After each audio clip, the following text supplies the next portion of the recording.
So I thought that was a pretty incredible place. And went to a couple of seminars about it and decided to go.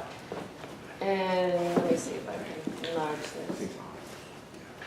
And afterwards, the director of the Virginia Living Museum, Paige, it looks like it's going, but nothing's happening. It's thinking. Okay. Oh, I guess it's downloading. I don't know how long that's going to take, so I'll try to fill in for a couple of minutes. So the flight was horrendous. Bring your own food. That's number one. Flew from Atlanta to Amsterdam, then Amsterdam to Kenya, and stayed at the most beautiful hotel I've ever been in, 5-star. Their health club could put anyone's health club to shame. And we came in at 10 o'clock at night and hadn't eaten and had been on the planes for 24 hours almost. And so we just hit the bar straight away. And we walked in, yeah, and all of the people that were in the bar were so elegantly dressed, all in different traditional, not costumes, but different way. We were hanging out like this and hadn't taken a shower in a day, and it was like, ugh. But went in, it was glorious, just beautiful, and went to bed, woke up, and again, we could see the light of day, and the pool was all tile. They had cafe eating outside and then inside. It was all just breathtaking. And what was the city? Kenya, Nairobi. Nairobi. Yeah. Here we go. Hopefully the volume will come up. I'm Paige Hayhurst, Executive Director of the Virginia Living Museum, here with a special installment of my video blog. I'm with Beth Fugate. That was my partner in crime. I met her 2 weeks prior for 1 month. Kenya. Well, ladies, we had an amazing trip. One of the great wild places, and what an experience it was. Was it always on your bucket list? Yes, it was a wild dream. I never thought I'd get there. So yes, it was definitely there for me. I don't per se have a bucket list. I just am open to any adventure at any time. And when I saw the little advertisement in the Beacon, the Living Museum and the Zoo were putting together this trip, I said, oh, let's check this out.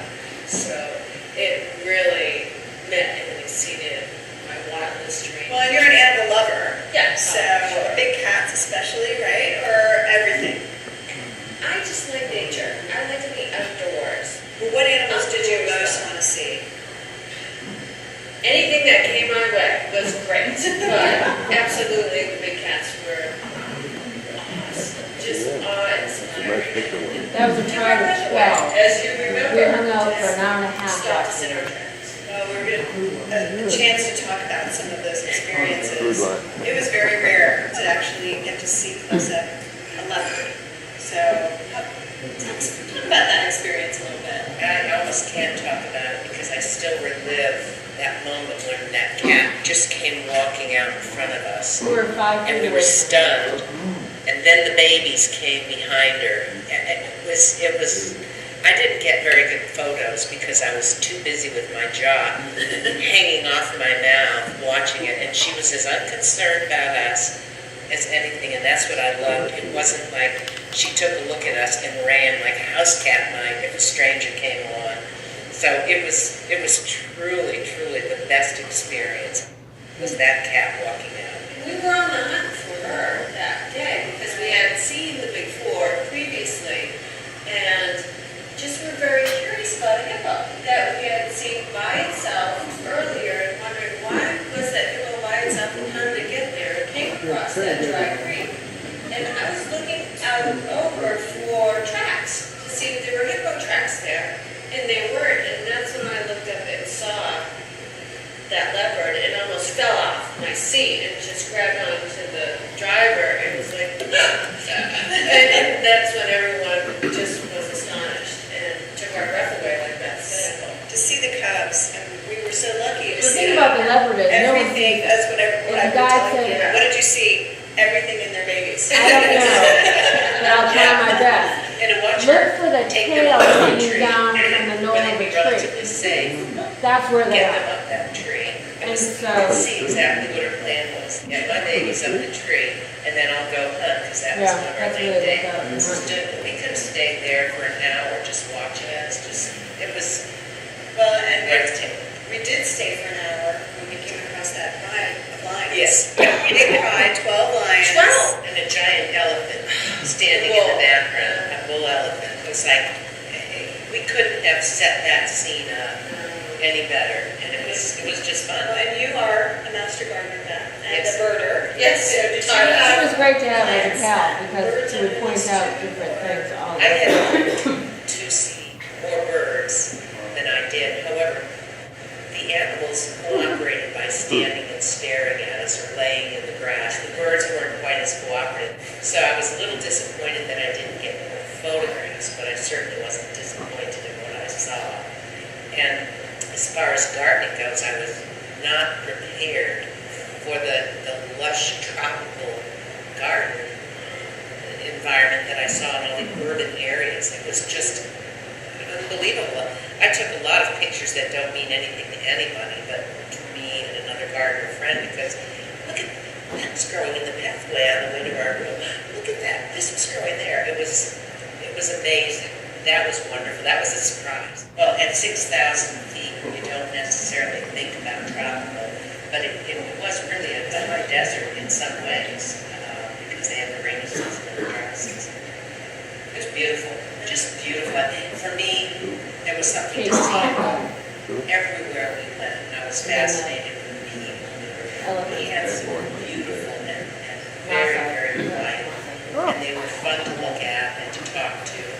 Kids were great. The kids were great. So much fun at the orphanage, and the excitement in your eyes, and just a little timidness to touch the baby. Well, their life has changed, part in conservation, and I was thinking, everywhere we went, there was a conservation message, especially the preserves, which was really special to see the Rhino Preserve in the north, and then elephant. Right, just kind of with a rhino, they Jeep.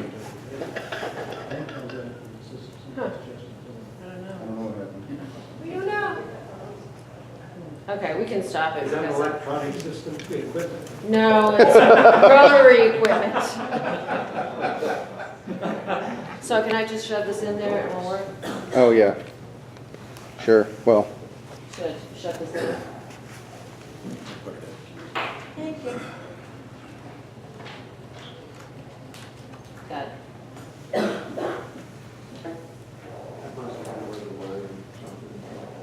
So we ended up, like I said, in Nairobi the first night, and then our guide met us at the hotel and brought us to Sweetwater, which was the first resort we stayed at. maybe one lost signal. And it was right on the equator, not far from the equator. We stayed in tents.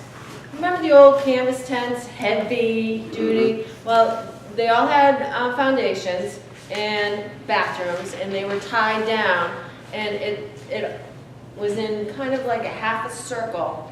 So every tent looked upon a watering hole. So what greeted us first thing was this giraffe that was at the watering hole. As soon as we got out of the van, here's this giraffe, and we're like, oh, this is perfect. But we had 2 king-size beds, we had our own bathroom, they had hot water bottles at the foot of our beds every night because it was a little chilly, 45, and they would bring hot coffee or tea with steamed milk to the tent every morning because we had to be up and out on safari at 6:30 in the morning. So you could ask them to come at 5:30 or 6 o'clock, and there was no door, it was a flap, so they were just like, Jumbo, good morning, here's your coffee, and it's like, wow, can we train Jim to do this? And then we were on at 6:30 and would go on safari for 3 hours. So I had point, had my hat, had my binoculars. The gentleman behind me, standing up in the middle of this van thing, was Mickey, and he had adjusting binoculars. These things were this long and could see far and wide. So he had one point, I had the other point, and all the women were around fixing their hair and texting and crap. And so we started looking for animals, and if we saw them, the guide would go right where we wanted them to go and stop. And if we were finished taking pictures, which we never were, you were taking pictures as watching, breathing, and excited for the next thing. And the guide would always say "sawa sawa," and that meant, "Are you ready? You want to go?" So that's one word I learned. And I don't even know the dialect. I forget the name of the language. I don't know. So after a couple of days of doing this, you get a kind of rhythm and where to look and how to approach things. And you just don't know what you're going to see and when you're going to see it. And the Cape Buffalo was the first thing we saw when we came out. And this guy, I have pictures of it, eventually we'll get there right there. And the horns that come out look like they're sculpted, and they are just a sight to behold. And he just stared at us, chewing his cud, looking, and up, like I said, up close. And then the next thing was this lioness right underneath tree line, because it was getting warmer in the day, and the bugs in the fly, that's a baby. Cape Buffalo is so cute. He was. Very shy. I can see it, Dave's got it. Dave's looking at it. There he is. Can we go back? He might be the first guy. Okay, so that's a baby Cape Buffalo. There he is again. And the elephants were always, just like you see it on nature, with prides of women, and the African elephants all have tusks. And the only way you know it's a man is the regular way, but you can't miss it on elephants. But most of them are all females. Like, you can see like the new baby elephant from this year, her older sister, and there's Mama on the side. And this is of course a zebra, and they're brown when they're born. And he's just a couple weeks old. They just migrated. The migration had just happened, and all these babies were all over. I went hot air ballooning, and that was first thing in the morning one morning. And then, of course, they served us a huge breakfast right there when we got off the balloon. Bloody Mary. And the loo with the view is in the background. And there he is. We didn't see too many males. That was the only adult male we saw. The rhino is beautiful. These are black rhinos because of the pointy snout, kind of like a turtle. That's how you can tell it. And those are the ones that are endangered, and those are the ones that the poachers are going after. And their rangers are there all the time. We pass them in the jeeps all the time, and they are vigilant. And there he is again. And those are baboons in the background, just running around, getting bugs, having a grand old time. Just a beautiful scenery. That was your screensaver, and that was pretty close to what I took in Africa. There he is. Wow. That's wow. That just took our breath away. That was the first animal we came across. But look at how his horns are kind of carved like that. It's huge. And there he is with all the elephants behind him. That's at the Masai Mara. And you're close to the Serengeti where you were at that point? I'm sorry? Were you close to the Serengeti at that point? I don't believe so. Okay. We were close to Tanzania when we were at the Mara. And someone asked me about cheetahs. We saw cheetahs all the time. They were all usually females, and I'll show you. One morning we came out and she was there, but we didn't see her at first. What we saw was 5 or 6 zebra just staring right at Ken. It was like every zebra there was just staring at it, and we're like, why are they staring? They're not moving, they're not twitching. That's how we started recognizing that the cats were around, because all the hoofed animals would not move, and they would stare in the direction of where the big cats were. Because if they moved and turned around and tried to get her away, they were afraid, hey, they're gonna come and get me. So they would just watch. And she was lying down the rocks, see where she is? We didn't even know she was there, and Mickey found her because she blended right in, and then we followed her for about a good 45 minutes, and she was just on her way, walking. See how thin she is? We thought she was a female that had just had the cubs, and those are her cubs. See number 1 over there to the right? And then the one in the foreground laying down, and the other 2. And she went back up to the hill where she had left them. Isn't she beautiful? Brenda, could you smell the various? Oh my God, yes. The hippos had the worst. They stay in water all day long, hippos. They're carnivores. I didn't know that. And then at night, they follow these trails up into the hills, and they stay there. And the guide was showing us their excrement, and it's just like a big explosion all over. Like, imagine your hedges around your house, and then this big pile of poop, like 2 gallons, all over the place. And we would come out in the morning and go, oh my God, hippos have been here. And you would know, because the smell was horrendous. Hence the post-breakfast. Yeah. There's some little crocodiles, and we saw the migration happening between wildebeest and zebras, and these crocs were just lying in wait. It was just, we didn't breathe, we didn't talk. How big were the crocs, Brenda? They're huge. I have video, and I didn't put it up because I knew we wouldn't have time, but 20 feet. And huge, just like they could eat a whole zebra themselves. Oh, you. Oh yeah. Oh, 6 of me. You're an snack, yeah. It was You're an American snack. crazy. Order. There's some more elephants. Well, what is a rhinoceros, what is his atmosphere? Lions. And mainly man. Mainly man. Yeah, they won't go after a healthy rhino. The way you're showing these, it looks like all these animals are getting along together. Yeah, they are. Until, Somebody gets hungry. Until someone gets hungry. dinner time. Yeah. Or someone's old, unfortunately, or someone's sick or injured. Yeah. There's the leopard. See where she's in the knoll of the tree? After we saw her walk past us and through the fields and everything, you can't go off-road. You have to stay on the paths that are there. She went up into the tree, and the babies went up there too. And they hung out for a while. The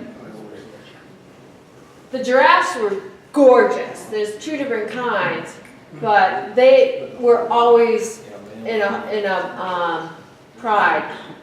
There's always at least 4 or 5. The pattern. The pattern and the darkness is the male. It's the darker ones. Brenda, were you in a preserve? Yes, 2 different ones. How big are the preserves? Hundreds of thousands of miles. What type of vehicle were you in? And like an old VW kind of, well, they were road rangers, but they were long van type things. And so the top would pop up, and so it was way above our head. So you can stand in the middle, or there was 2 chairs right behind the driver, and then a bench over here. So you could sit inside and you were fine. But that's why we got so close. If the animals were right next to us or gonna walk right in front of us, they didn't care. They would go where they were going. Still threatened anytime, Brenda? No. Oh, what do you call them? Shopkeepers? I'm talking about from the... Not the animals, shopkeepers. They're pretty tough negotiators and intimidating.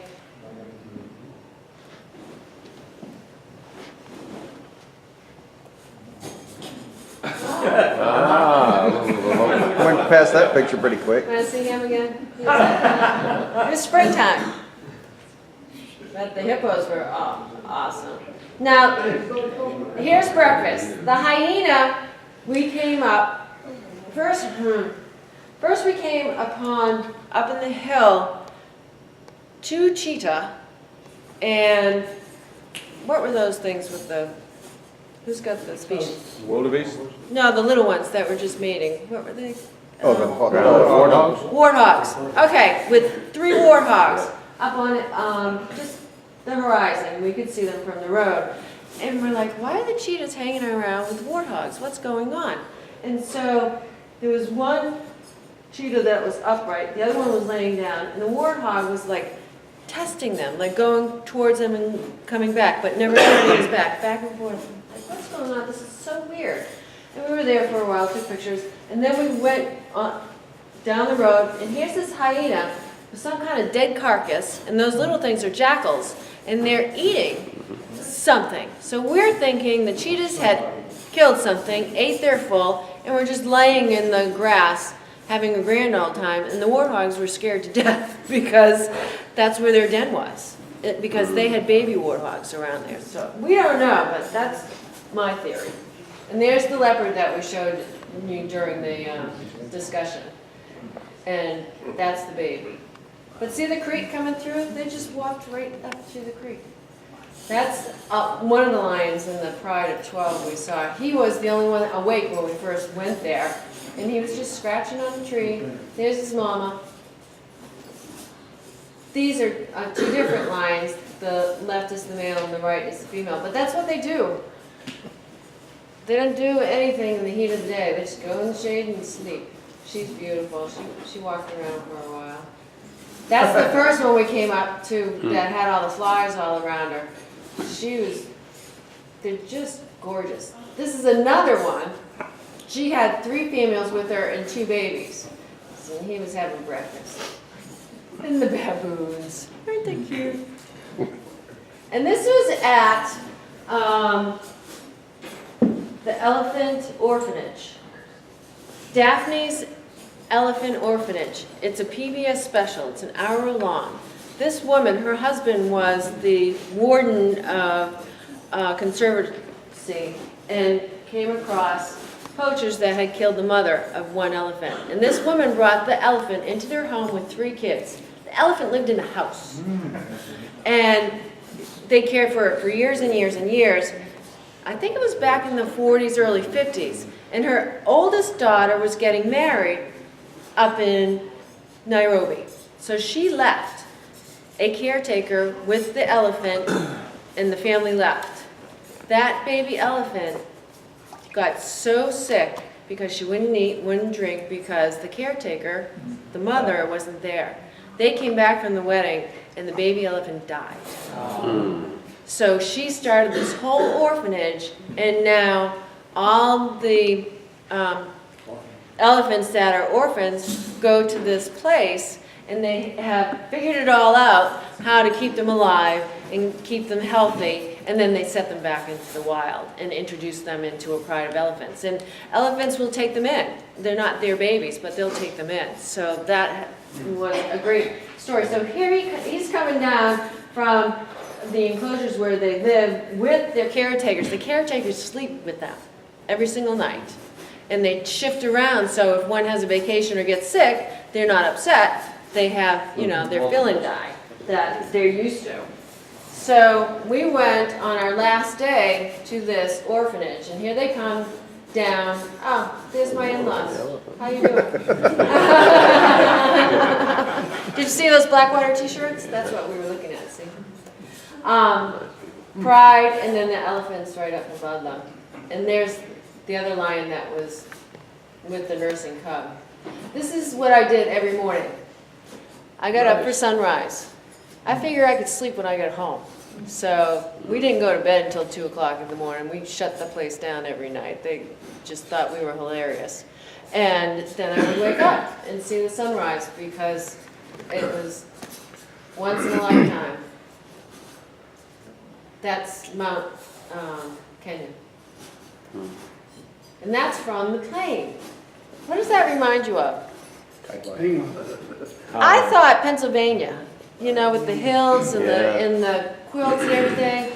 It's all like that. It was just gorgeous. And there's my lion pride, you know. And these are white rhinos. See how their face goes kind of like a shovel.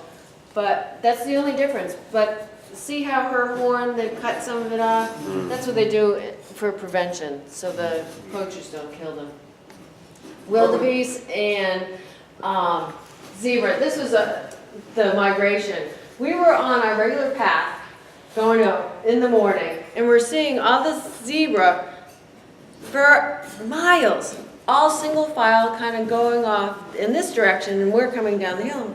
And we're asking the guide, why are they all following each other? Why, you know, usually there's a pack of them, they're all kind of scattered all over, not single file. Oh, they're migrating. Oh, okay. So we go down beyond the dry creek where we saw the leopards and follow that, and here's this big, probably 2 of these wide, river moving and moving fast. And over on the cliff are hundreds of zebra and wildebeest. And we're over on this side, and there's probably like 4 or 5 vehicles on the other side, and we're the only ones on this side. And there's, you know, the ones going up single file on our side. And that's when we saw the crocodiles in the water, and there was hippos in the water also. And here come the zebras trying to get across on the left-hand side, and it's kind of rapids and rocks over there, and there are 4 or 5 of them, and they're going and kind of falling a little bit and getting up and going, and like 6 of them make it over, and here come the crocs, and the rest of them go back up on the cliff. And the ones that made it over start screaming, like, you've heard burros and mules, well, like, really screaming loud, and my heart's going, like, oh my God, and they're like, Mom, come over here, come on, and it was just chaos, and I couldn't stand it, I really couldn't. I was afraid someone was going to get killed, and we were there for 20 minutes, that was enough. Were they being attacked by the gators as they went through the water? We didn't see it, but yeah, that's what happens. That's absolutely, they get their foot caught in a rock and they fall over, and didn't want to see that. I just wanted to see the babies. What was the temperature range? At night at Sweetwater, the first place we went to was about 40, 45, 50, and during the day was 70, 75. But here at the Mara, and it was it higher? It was higher. It was more desert, it was dry, and it was hot. 75, 80, and at night there was no air conditioning, and we had the netting around the beds and everything, which was fine, but they said you can't open the windows, the baboons will come through the windows. And I'm a cold person. Oh, I can sleep in anything. They had this oscillating fan. Not happening. About 2 o'clock in the morning, I opened up the sliding glass door, and I just put the curtain in front of it. We didn't have any lights on or anything, and I had to. I wasn't sleeping. What time is sunrise and sunset? Same time, like 5:36. I bet it was very dark with no street lights or anything. Oh yeah, Stars. it was like Aurora Borealis every night. It's gorgeous. That's why we stayed up so late. We were just How long were you gone? 10 days. 1 day of traveling and 24 hours. 1 day that night at the hotel, and then traveling to the resort, and then 3 or 4 days at Sweetwater, and then the Maasai another 3 days, I think, and then 1 day back at the original hotel, and then we flew back to Amsterdam, back home. 10 days. Will you pick up 6 hours? When you pick up 6 hours? Yeah. 6 hours. Yes. No, they're ahead of us. All right. Yeah, they're ahead of us. So we lost it going, and we picked it up on the way home. But I took 2 days to recover because I had to catch up on sleep. Brenda, you about done? I'm about done. There's the hotel. Wow. That's just the pool. That's the bar we went into. Oh, yeah. There's the male giraffes. There's some butts. And that's what we started with. 2 butts.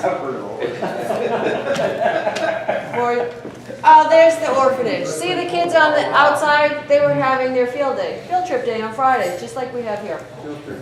Field trip day. And there's a baby baboon. Riding. Oh, there's where we started. Ta-da! The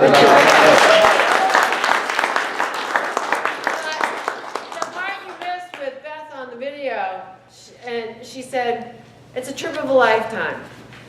If you have to eat peanut butter and jelly every day for 2 years for lunch, go. And that's what I'm telling you. Go now, go fast, because things are changing. Kenya's 25 years old, democracy, And money's coming in, and all those lodges that we stayed in and everything, there might be 2 or 3 others like where we were. Every year they're gonna put a new one. They want money, they need money, they have to feed their families. So go now, you'll love it. You'll be changed by it. It was Were the really very bandits nice. there? Huh? The bandits there, your bandit, people trying to rob you? We were always with a guide.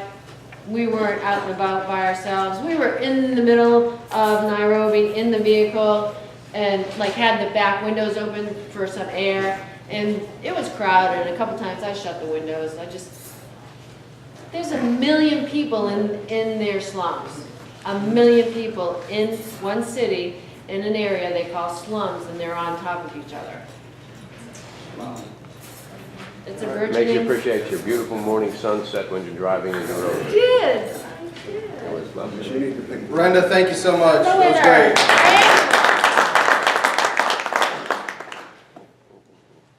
We'll try. Winning number is. The last 3 numbers, 5, 2, 4. Yay! All right. Folks, thanks so much. What happened?